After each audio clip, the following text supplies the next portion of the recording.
Hello everyone! Welcome na naman dito sa ating YouTube channel, Tagalog Recap. Kung nangyari na bago pa lang kayo sa ating channel, ay huwag kalimutan mag-subscribe at mag-like sa ating video. Kung saan isang kwento na naman ang ating bibigyan pansin. Kaya sit back and enjoy. Noong taong 2043 sa Estados Unidos, nagsimulang mamatay ang mga bata at kabataan dahil sa isang malubhang sakit na tumatama lamang sa mga bata. Ang sakit na ito ay nakahawa at mabilis kumalat. Gayunpaman, ang sakit nito ay namamatay lamang sa mga bata at hindi sa mga matatanda. Bilang resulta ng virus na ito, 98% ng mga bata at kabataan ang namamatay at 2% lamang ang nakaliligtas sa sakit. Ang mga batang nakaliligtas ay nagiging abnormal. Ang sakit na ito ay nagdudulot ng isang espesyal na kakayahan sa mga batang ito na nagiging mapanganib sila. Hinihikayat ng gobyerno ang lahat ng magulang na ipasa ang kanilang nakaligtas na anak sa isang kampo para sa pagpapagaling at pananaliksik. Sa panahong iyon, ang Pangulo ng Amerika, Pangulong Gray, ay nagpahayag na ang kanyang anak na si Clancy ay nakaligtas sa sakit at kasalukuyang ginagamot sa kampo para sa pagpapagaling at ang kanyang kalagayan ay gumaganda. Sa kampo, ang mga doktor at siyentipiko ay ikinategorya ang mga bata at ang kanilang mga karamdaman sa 5 kulay. Una, ang mga green para sa mga batang ang talino ay tumaas. Ang pangalawa ay blue para sa mga may telekinetic abilities. Ang ikatlong grupo ay gold na may kapangyarihan sa pagmanipula ng kuryente. Ang unang 3 grupo ay itinuturing na ligtas at ginagamot lamang sa mga kampo ng pagpapagaling. Ang ika-4 na grupo ay itinuturing na mapanganib, ang kulay pula para sa mga kayang kontrolin ng apoy, at ang ika-5 grupo ay orange, ang pinakamapanganib na grupo para sa mga kayang manipulahin ang isipan ng ibang tao. Ang mga pula at orange na grupo ay napakabihira at itinuturing ng gobyerno na napakapanganib kaya't iniutos na patayin sila agad kapag nakita. Dinadala tayo ng pelikula sa isang tagpo kung saan ang isang batang babae na nagngangalang Ruby ay nagdiriwang ng kanyang kaarawan kasama ang kanyang mga magulang.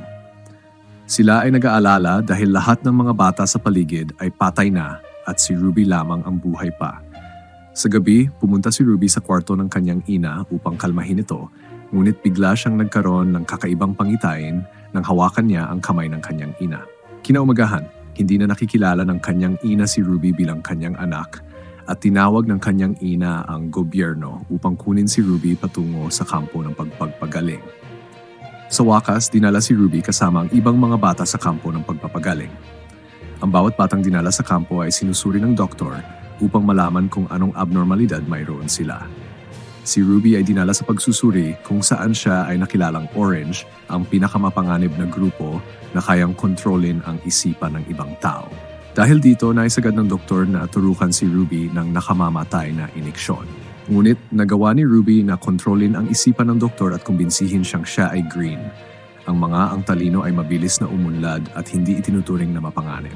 Sa kampo may 3 grupo, green, blue at gold, ngunit walang pula o orange dahil pinapatay silang lahat agad kapag nakita. Si Ruby ay namuhay sa kampo bilang isang green. Lumipas ang 6 na taon, si Ruby na nagtatrabaho sa kampo ay pinagalitan ng kapitan ng kampo dahil sa isang pagkakamali. Pakiramdam ng kapitan na si Ruby ay mas bobo kaysa sa ibang tao roon at nagsisimulang magduda. Gayunpaman, ang campmate ni Ruby ay nagtangkang ipagtanggol siya at ininsulto ang kapitan ng kampo na lalo itong ikinagalit, kaya't dinala siya ng kapitan para parusahan. Ang mga bata sa kampo ay tinatrato ng masama. Madalas na nagkakaroon ng frequency tests sa kampo. Ang frequency test ay isang pagsusuri na gumagamit ng napakalakas na tunog na ang frequency ay maririnig lamang ng mga bata. Sa pagsusuring ito, nahimatay si Ruby at tinala siya sa isang doktor na tinatawag na Dr. Kate para sa karagdagang pagsusuri. Mula sa pagsusuri, natuklasan ng opisyal na si Ruby ay isang orange. Palihim na sumulat ng isang tala si Dr. Kate kay Ruby na natuklasan nilang siya ay isang orange at papatayin siya agad. Sinabihan ni Dr. Kate si Ruby na magkita sila sa boiler room. Sa takot, agad na pumunta si Ruby sa boiler room at doon naghihintay si Dr. Kate. Sa mga oras na iyon, tumunog ang alarma para sa isang intrusyon at inutusan ang lahat ng mga opisyal na hanapin si Ruby. Sa tulong ni Dr. Kate, nakatakas si Ruby gamit ang kotse ni Dr. Kate. Ngunit sa checkpoint, muntik na siyang mahuli, ngunit ginamit ni Ruby ang kanyang kapangyarihan upang kontrolin ang isipan ng opisyal at makalabas sila. Sa wakas, matapos ang 6 na taon, nakatakas si Ruby sa kampo. Sa kotse, binigyan ni Kate si Ruby ng panic button na maaring gamitin bilang tracker kung siya ay nasa panganib. Ipinaliwanag ni Kate na siya ay bahagi ng Children's League na may misyong iligtas ang mga bata mula sa kampo at labanan ang gobyerno. Dinala siya ni Kate sa isang gasolinahan upang makilala ang kanyang kasintahan na si Rob, na kasama rin sa misyong pagligtas ng mga bata. Ngunit nang muntik nang matumba si Ruby at mahawakan ang kamay ni Rob, nagkaroon siya ng pangitain na tila may hilig si Rob sa pagmamaltrato sa mga bata. Naging mapaghinala si Ruby sa kanilang mga motibo. Habang nagpapalit ng damit sa isang tindahan, bigla niyang nakita ang isang maliit na batang babae na may kakayahang manipulahin ang kuryente. Tumakbo ang batang babae nang makita siya ni Ruby at hinabol siya ni Ruby. Pumasok ang batang babae sa isang van at sumunod si Ruby upang magtago mula kay Dr. Kate. Ang batang babae tinawag na Zoo. Siya ay isang pipi at laging nakasuot ng guwantes dahil sa kanyang kakayahan. Si Zoo ay sinamahan ng dalawang kaibigan na sina Liam at Charles. Si Liam ay isang blue na may telekinesis ability habang ang matalino na si Charles ay isang green. Pumayag silang sumama kay Ruby at tulungan siyang makatakas mula kay Kate. Sa kanilang paglalakbay, may isang babaeng nagtangkang habulin sila. Ang pangalan niya ay Lady Jane. Si Lady Jane ay isang child hunter na nagtatrabaho para sa pera. Habang hinahabol sila, sinubukan din ni Kate na habulin sila.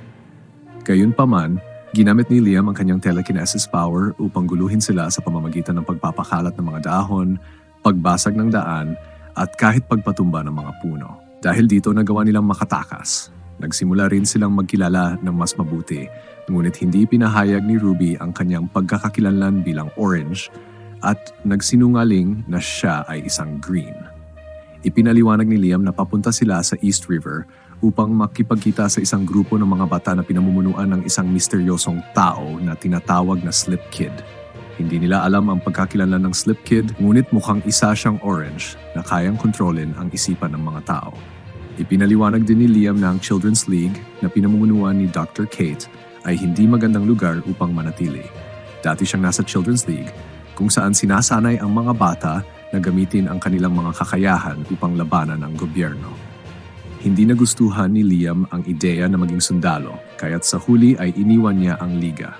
Samantala, nagpalipas ng gabi si Ruby at ang iba pa sa isang inn. Naalala ni Ruby ang mga panahon kasama ang kanyang mga magulang. Ibinunyag na hindi niya talaga makontrol ang kanyang kakayahan at dahil dito, aksidente niyang nabura ang alaala ng kanyang mga magulang tungkol sa kanya noong siya ay papa. Habang natutulog, aksidenteng nahawakan ni Ruby ang kamay ni Zoo at nagkaroon ng alaala na si Zoo ay dati sa isang kampo ng gobyerno. Ngunit sa huli, siya at daang ibang mga bata ay nag-alsa at tumakas. At ang pag-aalsa ay pinamunuan ni Liam. Dahil sa trauma sa kanyang buhay sa kampo, naging pipi si Zoo. Sa umaga, pumunta sila sa isang matagal ng abandonadong mall upang mamili at kumuha ng ilang supplies. Talagang nag-enjoy sila sa kanilang sandali dahil hindi nila naranasan ang isang normal na pagkabata. Ngunit bigla, ang kanilang mga katawan ay tinataas at kinokontrol ng isang grupo ng mga tao. Sa kabutihang palad, ginamit ni Zoo ang kanyang electric power upang pigilan ito. Lumabas na sila rin ay isang grupo ng mga bata na may telekinesis abilities. Sa gabi, pinag-usapan nila ang asosasyon ng mga bata sa East River at ang napakalihim na kalikasan nito.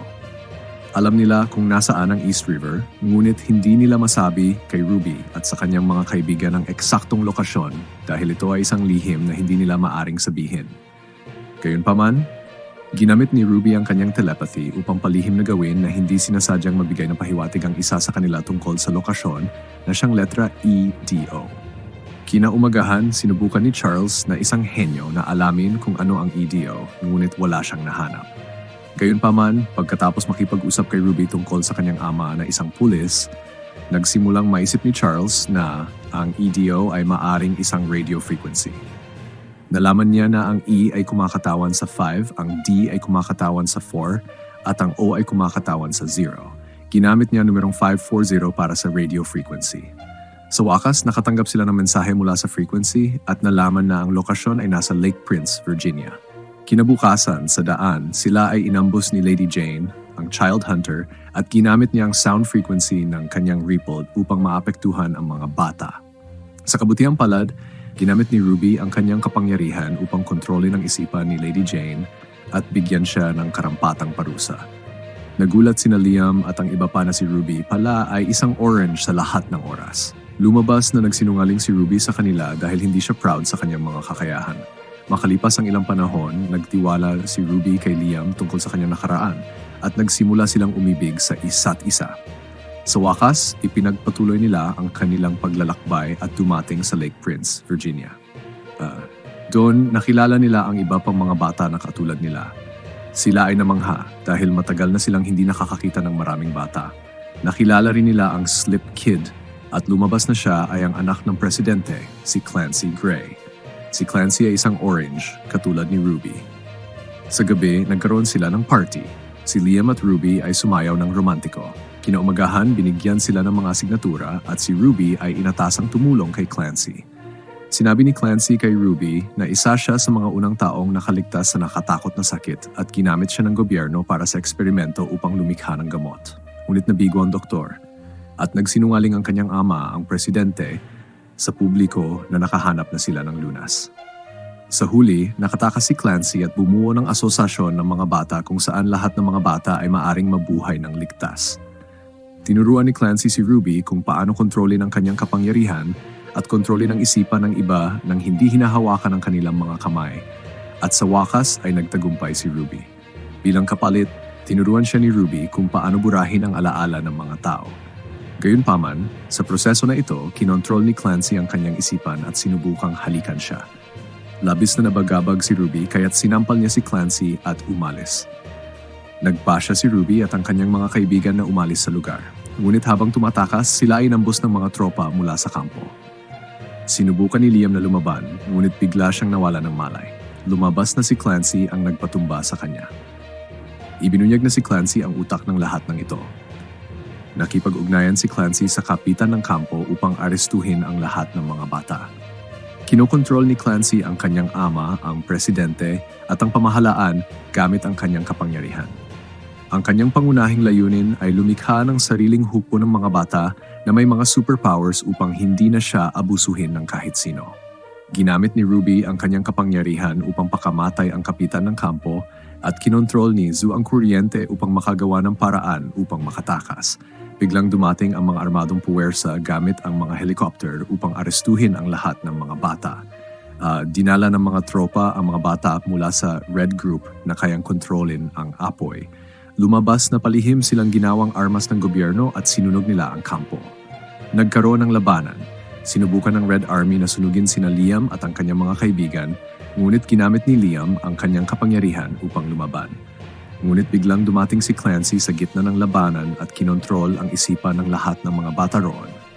Si Liam at ang iba pa ay napilitang umalis sa lugar at iwanan si Ruby dahil tanging si Ruby lang ang may kapangyarihang harapin si Clancy.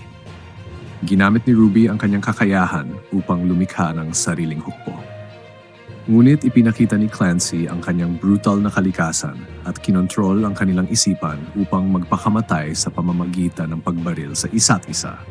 Sinubukan ni Clancy na gamitin ang bago niyang kapangyarihan sa pagbura ng alaala upang gawing kakampi si Ruby at kalimutan ang kanyang mga kaibigan. Ngunit ginamit ni Ruby ang kanyang kapangyarihan upang kontrolin ang isipan ng piloto at bumagsak at sumabog ang helicopter. Nakatakas si Ruby sa pagsabog sa tulong ni Charles, ngunit sa kasamaang palad, nasunog si Charles at malubhang nasugatan, kaya't napilitan si Ruby na gamitin ang panic button upang tawagin ang Children's League para sa tulong. Kinabukasan, dumating ang squad ng League upang kunin silang lahat. Agad na dinala si Charles sa ospital para sa gamutan, habang inampon naman si Zu ng isang mabuting pamilya. Ngunit inaresto si Liam ng League dahil sa pagtataksil niya sa League noon. Itinuturing ng League na masyadong maraming alam si Liam tungkol sa League upang hayaan siyang malaya. Nakipagkita si Ruby kay Kate at nakipagkasundo na palayain si Liam kapalit ng pangakong maging sundalo sa League at lumaban sa gobyerno kasama nila. Ngunit tiyak ni Kate na hindi iwan ni Liam si Ruby at hindi niya papayagan si Ruby na sumali sa League. Sa wakas, nagkita sina Ruby at Liam. Ipinaliwanag ni Liam na nais niyang magkasama silang dalawa at pag-usapan ang kanilang mga plano sa hinaharap. Ngunit napilitan si Ruby na burahin ang kanyang sarili mula sa alaala ni Liam upang mapalaya si Liam at upang makasali siya sa Children's League. Lahat ng alaala ni Liam tungkol kay Ruby mula sa kanilang unang pagkikita sa van, pakikipag-usap at pagsasayaw ay nawala na sa kanyang alaala. Biglang hindi na aalala ni Liam si Ruby at umalis si Liam. Umiyak si Ruby habang pinapanood si Liam na umalis. Sa pagtatapos ng kwento, sumali at nagsanay si Ruby sa Children's League. Ngunit may higit pa. Ang pakikibaka ni Ruby at ng kanyang mga kaibigan ay malayo pa sa pagtatapos dahil lumabas na buhay pa si Clancy. At isang matinding labanan sa pagitan ng dalawang panig ay hindi maiwasan.